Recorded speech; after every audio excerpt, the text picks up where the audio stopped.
Aku sudah berusia 20 tahun ketika Mama menikah lagi dengan Mas Danu. Awalnya aku benci dia.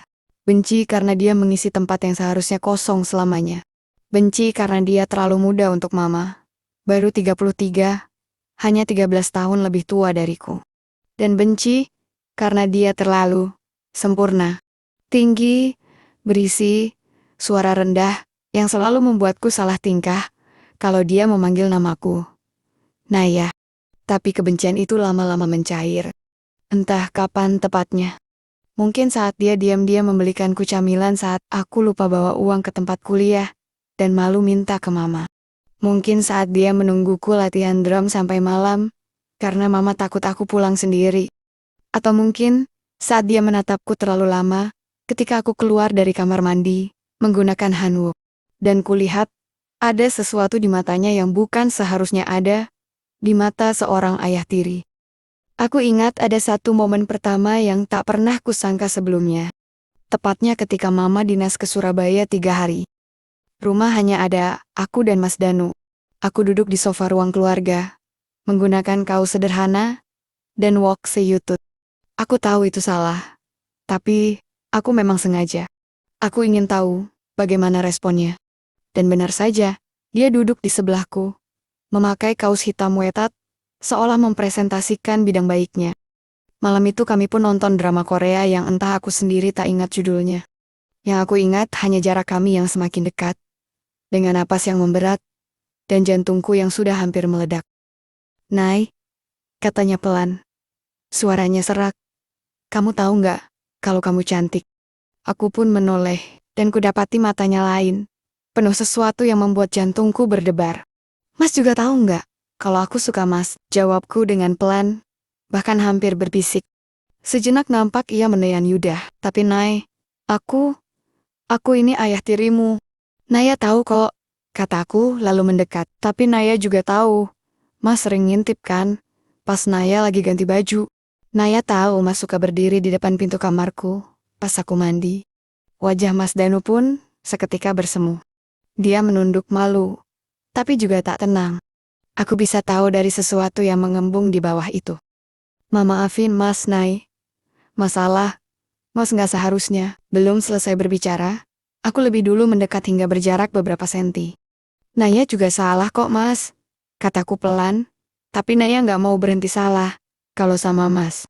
Dia menatapku lama. Bahkan tak sadar aku menutup mata saat wiri-wiri itu reuni negara. Rasanya seperti seluruh dunia berhenti berputar. Sambutan yang begitu lembut dan penuh rasa bersalah. Lambat laun berubah menjadi lain dan menuntut.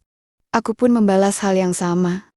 Bahkan ketika jajaran kabinet tak lagi pada jabatan negara, aku pun turut melakukan hal yang sama. Jemawi itu pun mulai mencari-cari hiasan di sekitar gerbang kehidupan. Membuatku, tak sadar seruan kebaikan pun bergema dan berkumandang. "Naya, kamu yakin?" tanyanya sejenak dengan suara pelan. Aku pun mengangguk dan justru menawiknya. "Bukannya Mas Danu juga nunggu sejak lama?" Bersamaan dengan terlontarnya ucapan itu, ia membawaku menuju singgasana. Bukan kamarku, bukan kamar Mama, tapi ke ruangan di samping TV, tempat papaku dulu biasa rapat paripurna negara. Dia meletakkanku seolah aku terlalu rapuh. Tapi begitu sampai, tak ada lagi kerapuhan itu. Hanya gejolak baik yang sudah terlalu lama direndam. Matanya tak pernah lepas dari mataku. Terutama ketika perahu motor melaju menuju Samudra Biru. Repot sebentar. Tapi aku tak peduli, lantaran aku hanya ingin tahu bencana itu. Aku hanya ingin ia menjadi milikku, meski hanya malam itu. Meski besok kami harus berpura-pura biasa lagi. Aku menangis. Bukan karena sedih, tapi karena terlalu bahagia. "Aku cinta sama Mas Danu," kataku. Dan bersamaan dengan itu, ia pun mengusap air mataku. "Mas juga, Nay. Malah dari pertama kali lihat kamu. Maafin Mas ya, Nay." Setelah mengucapkan hal itu, akhirnya ia pun tiba sambil tersenyum, dan kembali memberi sambutan baik itu. Setelahnya aku bersandar di bahunya, mendengarkan detak jantungnya yang perlahan kembali biasa. Ini keliru, Nay. katanya memecah keheningan. Naya tahu, tapi Naya nggak nyesel, Mas. Mendengar jawabanku, dia kembali memberi sambutan itu. Mas juga, Nay. Mas nggak nyesel. Dan ya, kami tahu kebaikan itu tak akan pernah bisa jadi cerita yang berakhir bahagia. Mama akan pulang besok sore, dan kami harus kembali berpura-pura seperti biasa. Mas Danu menjadi ayah tiri yang baik, dan aku menjadi anak perempuan yang manis. Tapi di malam-malam sepi ketika Mama tidur, tak jarang ia menemuiku di kamar, atau sebaliknya. Kami mencuri waktu, mencuri kebersamaan, dan mencuri sambutan yang terlalu sayang untuk sekedar dilewatkan. Hingga beberapa minggu berlalu, sejak malam itu, kami semakin mahir berpura-pura di depan Mama. Mas Danu tetap memanggilku Nay dengan nada datar, dan aku tetap memanggilnya ayah, seperti anak yang manis. Tapi begitu pintu kamar Mama tertutup rapat di malam hari, atau saat Mama berangkat pagi-pagi untuk meeting, kami langsung jatuh ke peyukan satu sama lain, seperti orang dilanda windu. Pernah suatu malam, tepatnya ketika Mama dinas ke Bandung, 2 hari 1 malam. Saat itu, jam 7 malam. Begitu pintu depan ditutup, dan suara mobil Mama menghilang, Mas Danu langsung mengunci pagar, menutup semua gorden, lalu menoleh ke arahku yang sudah berdiri di tangga, menuju lantai 2. Tanpa kata dia melambaikan tangan sementara aku berlari kecil, dan langsung memiupnya. Sudah nungguin ya? Katanya di sela sambutan dengan suara serak seperti orang ikut maraton. Aku cuma bisa mengangguk, lantaran juga sudah sibuk meletakkan kabinet, serta jajaran lainnya. Saat itu kami bahkan belum sampai kamar. Di tangga saja sudah tidak sabar. Apalagi, ya, benar saja. Malam itu kami kembali mengulang rapat paripurna negara. Mas Danu bahkan seperti kehilangan kendali, lantaran aku kerap kali memanggil-manggil namanya. Dan ketika semua telah berakhir, nanti kalau Mama pulang, jangan lupa ganti alasnya ya, katanya sambil tertawa kecil. Aku pun mengangguk dan juga tertawa. Tapi, Naya malah seneng sama aromanya, Mas. Aromanya bisa buat Naya ingat terus sama malam ini. Dia justru tersenyum, lalu mencubitku. Ih, kamu kok makin gila sih, Nay? Salah Mas sendiri kan yang bikin Naya gila, jawabku sambil tertawa. Dan akhirnya, ya, malam itu kembali menjadi malam berkesan bagi kami. Dan barulah, besok paginya kami akan bangun lebih awal, membersihkan semua jejak, dan memberi parfum kemana-mana. Kami seolah melupakan Mama, dan yang ada, hanya keceriaan yang seolah tak akan pernah terkuak selamanya. Tapi rupanya, anggapan itu keliru. Karena pada akhirnya, hal yang tak pernah kusangka pun terjadi juga. Beberapa bulan setelah kami mulai mencuri malam-malam baik itu, Mama mulai curiga. Awalnya hanya hal kecil-kecil saja, seperti menanyakan, kenapa alas Divans Mama sering diganti, padahal baru 2 hari pergi. Atau, kenapa Mas Danu kok, akhir-akhir ini, sering senyum-senyum sendiri. Aku dan Mas Danu hanya tertawa gugup. Dan justru beralasan aku suka ke kamar Mama, karena kasurnya lebih empuk. Atau Mas Danu bilang, dia pakai parfum Mama, karena wanginya lain.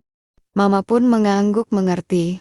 Hanya saja, aku tahu, mata Mama mulai memperhatikan apa yang tak pernah kami ketahui. Dan benar saja, puncaknya terjadi malam itu. Mama pulang mendadak dari dinas Singapura, 1 hari lebih cepat dari apa yang dikatakannya. Katanya pesawatnya di advance, karena meeting dibatalkan. Kami pun tak tahu. Apalagi saat itu, kami sedang di kamar Mama lagi. Seperti biasa, dengan Divans yang kalang kabut. Mas Danu sedang sibuk melajukan perahu motor, ketika tiba-tiba terdengar suara kunci pintu depan dibuka. Seketika itu kami langsung membeku. Naya, Papa, kalian di mana? Mama pulang, suara Mama menggema dari lantai bawah. Mas Danu langsung mendorongku pelan, dengan matanya yang panik. Sementara aku buru-buru turun dengan kaki yang gemetar. Saking paniknya, aku sampai melupakan jajaran kabinet, serta segitiga bermuda itu di lantai. Kami berlari ke kamar mandi dalam kamar Mama, mengunci pintu dengan deru napas yang tak stabil. Dari luar terdengar langkah Mama naik tangga. Papa, Naya kok nggak di kamarnya? Papa tahu nggak dia kemana? Mendengar itu, Mas Danu buru-buru menggunakan handuk sambil membuka pintu kamar mandi sedikit. Tapi sayangnya, Mas Danu justru salah bicara. Naya, tadi bilang mau ke sini, katanya mau mandi. Secara refleks pula, aku langsung nyalakan air. Mama membuka pintu kamarnya. Aku bisa membayangkan, dia melihat divans yang kusut, bahkan segitiga bermuda yang tersangkut di kaki meja. Aku mendengar dia diam lama sekali. Sampai tak lama kemudian. Coba papa kesini dulu. Seketika Mas Danu menoleh ke arahku dengan mata yang penuh ketakutan. Aku mengangguk kecil, berusaha tersenyum, meski air mata sudah menggenang. Saat Mas Danu keluar, aku tetap di kamar mandi dengan pintu sedikit terbuka. Nampak mama berdiri di tengah kamar, mengambil segitiga bermuda itu. Ini punya siapa? Tanyanya pelan, tapi nada itu lebih mengerikan daripada teriakan. Mas Danu hanya diam sambil menunduk. Sementara mama justru tertawa kecil, tapi pahit. Jawab, ini punya siapa? Itu pupunya Naya, mah. Akhirnya Mas Danu pun mengakuinya. Mama pun menoleh ke arah kamar mandi. Matanya menangkap bayanganku di balik pintu kaca buram. Tentu saja, aku tak bisa lari lagi. Naya, sini kamu, perintahnya tenang. Bahkan terlalu tenang. Aku membuka pintu dengan handuk, sambil menunduk tak berani menatap matanya. Mama menatap kami bergantian. Lama sekali, sambil menghela napas, seperti orang yang baru saja kehilangan. Kak kalian, sejak kapan? Tanyanya, membuatku menangis. Begitupun dengan Mas Danu juga menangis tanpa suara. Mah, dengerin aku dulu. Mas Danu mencoba memiuk mama, tapi mama justru menghindar. Aku tanya, sejak kapan? Sejak kapan kalian seperti itu? Aku menoleh dengan air mata yang mengalir deras. Mah, aku yang salah. Aku yang mulai. Bukan Mas Danu. Dia itu bukan ayahmu, potong mama dengan nada keras. Tapi dia suami mama. Dan kamu itu anakku. Kamu tahu itu salah. Tapi kenapa kamu justru? Mama pun akhirnya menangis, dan tangannya gemetar membawa segitiga bermuda itu. Lalu melemparkannya ke lantai. Aku sudah percaya sama kalian. Aku tinggalin anakku sama suamiku, karena aku pikir aman. Tapi ternyata, kalian justru, dia tak bisa melanjutkannya, dan justru jatuh duduk di tepi divans. Bersamaan dengan itu, aku berlari mencoba memeyuknya. Maafin Naya. Naya cinta dia, Ma. Naya enggak. Mama berusaha melepas peyukan itu. Cinta? Kamu bilang cinta? Kamu baru 20 tahun, Naya. Dia 33. Dia nikah sama Mama waktu kamu masih pakai seragam SMA. Kamu pikir ini cinta? Ini pengkhianatan.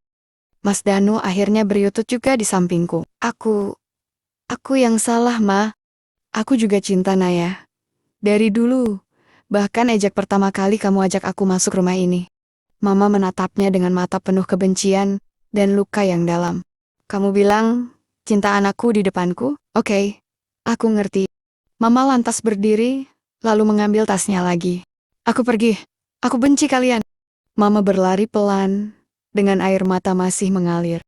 Besok pagi, salah satu dari kalian harus pergi dari rumah ini. Aku gak mau lagi tinggal satu atap sama pengkhianat. Pintu kamar pun ditutup keras. Kami berdua terdiam, dan malam itu, untuk pertama kalinya sejak kami bersama, kami tak saling peyuk. Kami hanya duduk berdampingan di lantai, menangis tanpa suara, tahu bahwa cinta kami akhirnya harus membayar harganya. Dan harga itu adalah Mama, orang yang paling kami cintai di dunia ini, yang kini kami buat kecewa. Pagi itu rumah terasa sepi seperti kuburan. Mama tak pulang semalaman. Aku tahu dia ke rumah Tante Rina di Kemang, karena jam 3 pagi, ponselnya masih aktif di lokasi sana. Aku dan Mas Danu pun tak tidur. Kami duduk di ruang tamu, berjarak 2 meter satu sama lain, seperti dua orang asing yang baru saja melakukan kejahatan. Sampai ketika jam 6 pagi, pintu depan pun terbuka. Mama masuk dengan mata merah, rambut diikat asal, serta wajah tanpa makeup. Dia membawa koper kecil. Bukan koper dinas, tapi koper yang biasa digunakan kalau dia pergi lebih dari seminggu. Dia tak menatap kami, dan justru langsung naik ke lantai atas. membuka lemari, dan mengambil pakaiannya sendiri, dan pakaian Mas Danu secara terpisah. Aku berdiri di ambang pintu kamar. "Ma, kita bicara dulu." Mama tak menjawab dan terus bergerak cepat. Melipat baju, memasukkan ke koper Mas Danu. "Ma, aku yang pergi. Biar aku yang keluar rumah. Mas Danu tetap di sini, sama Mama." Ucapan itu berhasil membuat Mama berhenti. Akhirnya dia menoleh dengan mata dingin. Tapi aku tahu, di balik itu, ada luka yang terlalu dalam untuk disembuhkan. "Kamu pikir, Mama masih mau tinggal satu atap sama dia, setelah tahu dia sama anakku sendiri?" Tak lama kemudian Mas Danu muncul di belakangku, dengan wajah pucat. "Biar aku yang pergi, aku cari kontrakan hari ini juga." Mama tertawa kecil namun pahit. Dia menutup koper Mas Danu, lalu menyerahkannya. "Ambil ini, dan pergilah sebelum jam 10 pagi. Dan kamu," Mama menatapku tajam, "kamu tetap di sini. Kamu anakku. Aku gak akan buang anakku cuma karena bodoh dan tergoda sama suamiku." Mas Danu pun menunduk. Air matanya jatuh ke lantai. Dia mengambil koper itu dengan tangan gemetar, lalu berjalan turun tangga tanpa menoleh lagi. Aku mengejarnya sampai depan pintu, dan dia berhenti, tapi tak berbalik. "Mas, Naya cinta sama Mas." Dia mengangguk pelan. Suaranya hampir hilang. "Mas juga, Nay. Selamanya. Tapi kita harus berhenti sampai di sini. Demi Mama, dan demi kamu." Dia membuka pintu, melangkah keluar, dan menutupnya pelan dari luar. Aku jatuh berlutut di lantai depan pintu, menangis sampai tak ada suara lagi. Sejak hari itu, Mas Danu benar-benar menghilang. Nomornya tidak aktif, akun Instagramnya di-privat, bahkan teman-temannya bilang dia pindah ke Bali, membuka studio kecil di Ubud. Mama tak pernah menyebut namanya lagi. Foto pernikahan mereka semua dibuang. Tapi aku masih menyimpan satu kaos hitamnya yang tertinggal di lemari tamu.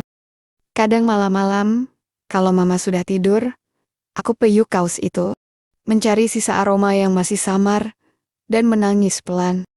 Cinta kami berakhir dengan cara paling pahit, bukan karena kami berhenti mencintai, tapi karena kami terpaksa memilih untuk saling melindungi. Dan sampai hari ini, setiap kali aku mendengar suara motor lewat di depan rumah, jantungku masih berharap itu dia yang kembali. Tapi, aku tahu, dia tak akan pernah kembali. Karena dia mencintaiku, cukup untuk pergi selamanya.